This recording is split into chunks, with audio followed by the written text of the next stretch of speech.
देखो, तुम्हारे छालों की जलन जरूर कम होगी, किसी के पांव का कांटा निकाल कर देखो। निश्चित रूप से आप लोगों ने जो कार्य किया है बहुत सराहनीय है। आइए हम इस कविता की यात्रा को आगे बढ़ाते हैं।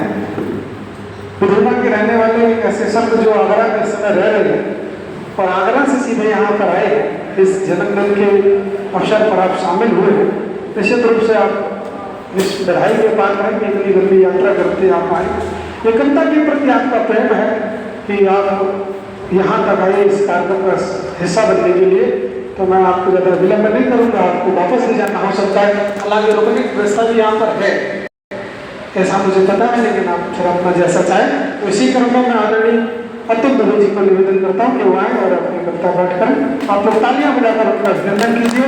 इस बात पर कीजिए कि आगरा से चलकर के अजीत पल में इस कार्यक्रम का हिस्सा बनने आए साहित्य भारती परिवार में जुड़े हुए आपका बहुत अभिनंदन, बहुत स्वागत है। माँ शारदे को नमन करता हूँ।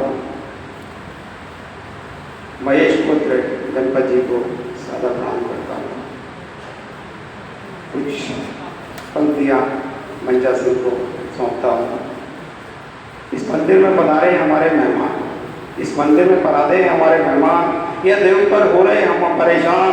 हाथ में फूल न माला न चंदन, हाथ में फूल न माला न चंदन, कैसी करूँ इन अतिथियों का अभिनंदन। अतुल पंक्तियाँ करती हैं आपको, अतुल पंक्तियाँ करती हैं।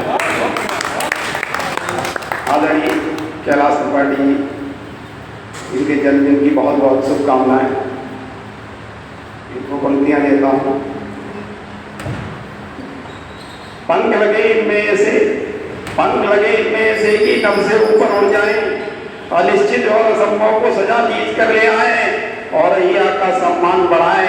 भूमंडल के नक्शे में गणपत जी आशीष दें, ये माँ का मान बढ़ा जाए, ये माँ का मान बढ़ा जाए।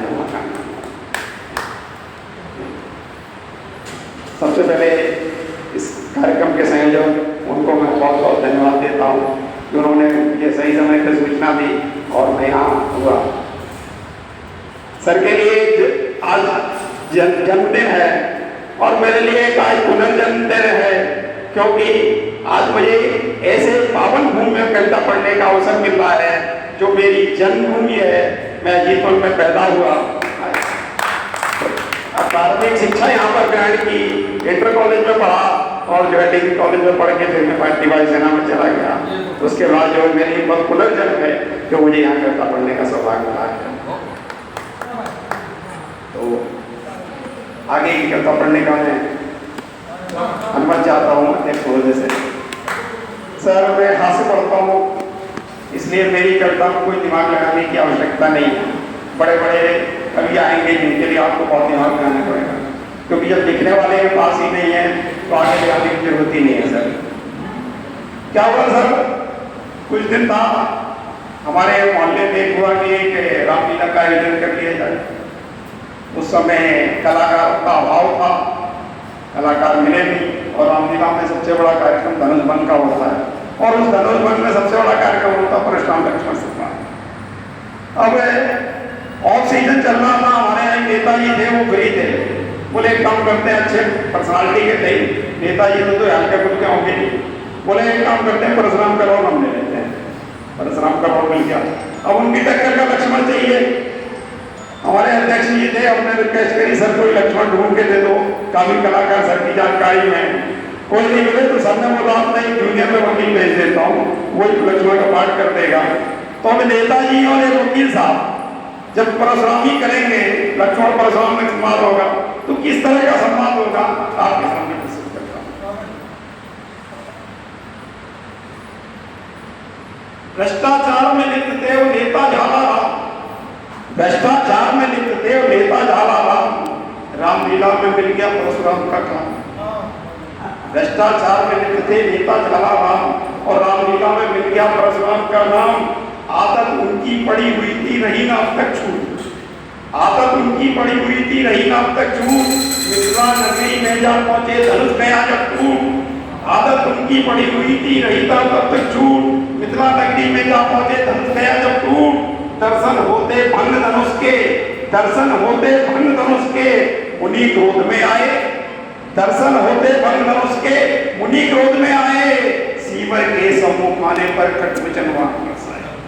दर्शन होते भंग धनुष के मुनि क्रोध में आए, सीवर के सम्मुख आने पर कठोर जो बरसाए। अब जब उनके अनुज भाई बैठे हुए हैं लक्ष्मण जी, और किसी बड़े भाई को कोई अपमानजनक बात कहे वो कैसे लोग करते हैं। परशुराम के कटु वचन सुन, परशुराम के कटु वचन सुन, लक्ष्मण भय सको और विरोध पक्ष पर कर दे घने घने आरो। अब इंसाफ की देखिए साहब, नंदू भैंसा आपके पढ़ रहा हूँ। रचा स्वयंवर मिथिलापति ने, रचा स्वयंवर मिथिलापति ने नहीं करी आपत्ति, और टूट गया धनुष प्रभु शंकर का दिखा रहे मुनि शक्ति। धनुष पुराना बलहीन था, धनुष पुराना बलहीन था, छोड़ो मुनि संता और खर्चा इसका मिल जाएगा बदलाए मुनिया। पता लेता ही है न टूट सका धनुआ मिथिला में, न टूट सका धनुआ मिथिला में घनघोर, न टूट सका धनुआ मिथिला में कोहराम मचाता भारी, और बिना ब्याह के दुखी हो गई पुत्री जनक दुलारी। गुरु आज्ञा पूरी करने को, गुरु आज्ञा पूरी करने को राजकुमारी गाया, और धनुष उठाया अपने बल पे प्रत्यंचा पर छाया। टूट गया धनुआ मिथिला में, टूट गया धनुआ मिथिला में, कठोर ध्वनि थी जाई, और नींद उड़ गई मुनिवर जी की, अभी इनकी बारी आई। अब आगे क्या कहते हैं, इसी धनुष को किसने तोड़ा, सामने पड़ा हुआ है, इसी धनुष को किसने तोड़ा नहीं मुनि को क्या, इसी धनुष को किसने तोड़ा नहीं मुनि को क्या, और थाने जाकर पढ़ लिखाओ नाम लिखो अज्ञात। अज्ञात का कुछ होता नहीं है, बलवार करने धमकाने का, और बलवार करने धमकाने का अब ये मुकदमा होगा, और नहीं जमानत मिल सकती अपराधी अंदर होगा। अगली क्या धारा है, हिंसा और शांति भंग की, हिंसा और शांति भंग की धाराएं लगवा दूं, और 112 पर करूं सूचना अंदर तुरंत करा दूं। आगे क्या देते हैं, अपमान किया विशेष जाति का, क्षत्रिय को बराबर धमकी दे रहे हो, अपमान किया विशेष जाति का, अग्नि यहाँ सबूत, और क्षमा याचना फिर हम करते हो ब्रह्मा के पूत। अब क्या है, नारी उत्पीड़न की धारा, नारी उत्पीड़न की धारा, जो भी वायदा है आप कहते हैं उसके पति का जो श्रृंगार करते हैं, नारी उत्पीड़न की धारा मुनि पर आज लगेगी, और फर्स्ट टैग में फाइल गई तो पक्की सजा मिलेगी। आरोपों के बड़े झमेले, आरोपों के बड़े झमेले जब नेता मुनि को समझाए, और धनुष दिया प्रभु रामचंद्र को, नेताजी समझौते पर आए, नेताजी समझौते पर आए।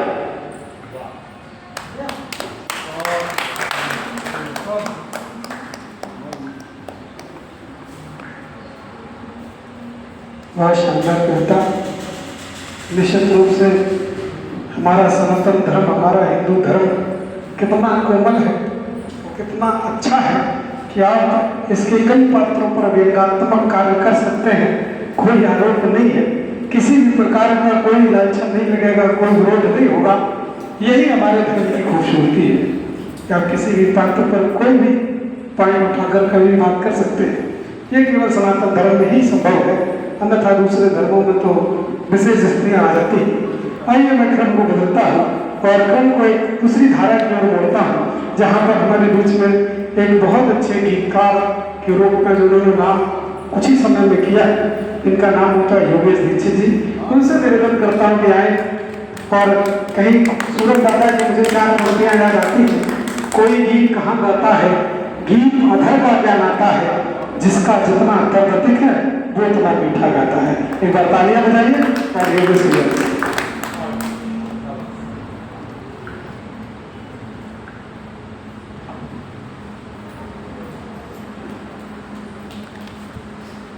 श्री गणपति महाराज के चरणों में नमन करता हूँ, माँ शारदी के चरणों में नमन करता हूँ।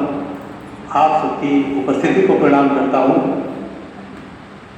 माँ शारदे की वंदना में एक छंद रखता हूँ और अपने काव्य पाठ की शुरुआत करता हूँ कि शारदा भवानी आओ ज्ञान दीपिका जलाओ, कि शारदा भवानी आओ ज्ञान दीपिका जलाओ, वाके मधु कविता को शुरू करवाइए। हाथ लिए समुदाय गीत छंद रस वाली, आप ही हवन पूजा पूरी करवाइए, आप ही हवन पूजा पूरी करवाइए।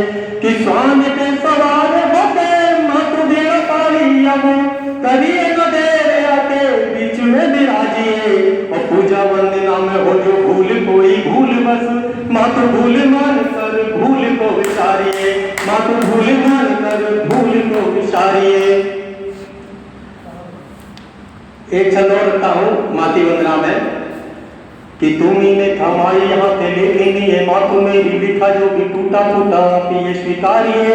और चलती है मिलते रहे थके बिना मेरी मातु, लिखूं जो भी गीत छंद आप ये संवारिए, लिखूं जो भी गीत छंद आप ये संवारिए।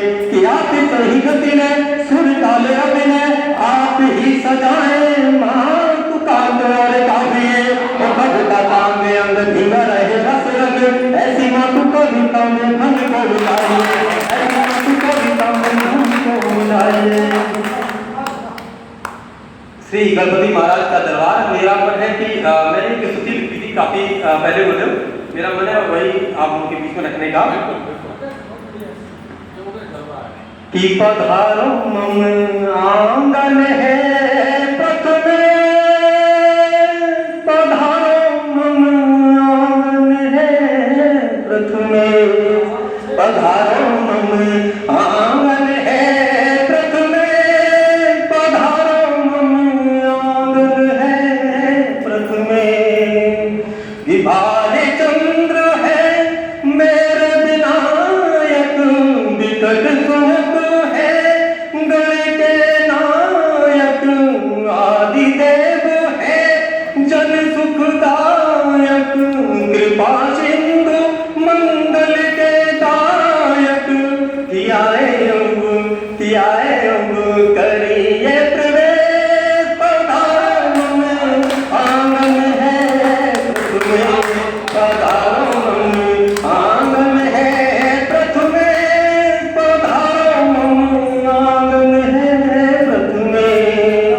अगला बंद है किसी से मुकुट पीतांबर धारे, उर्दित के साथ पधारे, लिए साथ में मूसक वाहन, देवादिदेव तरुआ बान। कियाए दीजिए आशीष से, पधारो मम आंगन है प्रथम, पधारो मम आंगन है प्रथम, पधारो मम आंगन है प्रथम। अंतिम बंद है कि